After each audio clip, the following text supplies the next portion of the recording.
Welcome back to the Unseen R, the podcast that takes you into the shadows of myth, folklore, and the terrifying unknown. I'm Mark Bishop, and tonight we're heading across the Atlantic to a place cloaked in mist and legend. A place where the still waters of a dark loch might hide something ancient, something vast, something hungry. I'm talking, of course, about the Loch Ness monster. You know, Mark, I've studied countless legends from all around the world, but there's something about Nessie that gives me chills. Maybe it's the landscape, the depth of the water, or just how many people have claimed to see something that defies reason. Scotland's Loch Ness is one of the largest and deepest bodies of fresh water in the British Isles, stretching over 20 miles long, with depths reaching over 700 feet. But it's what's beneath the surface that captures our imagination, the monster, the creature, the unknown. What's fascinating is that stories of water beasts in Loch Ness go back well before modern sightings. Even as far back as the 6th century, there are accounts of something violent, powerful, lurking in those waters.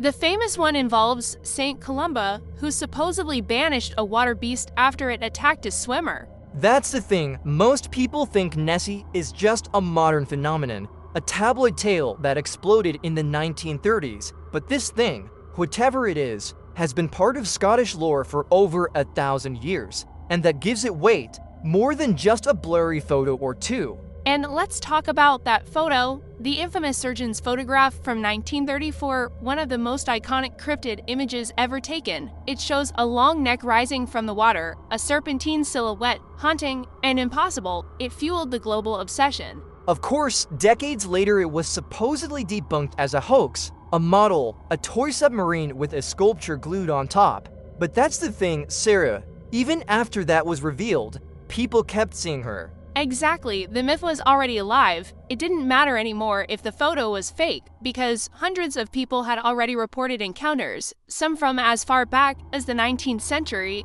and those kept coming even after the hoax was revealed. I think part of what makes Nessie so compelling is that she represents something bigger, something older than human memory, a leftover from another time, a prehistoric ghost swimming beneath the surface. And perhaps more than anything, Nessie challenges what we think we know about the world. If something that big, that strange, could hide in a lake, what else are we missing?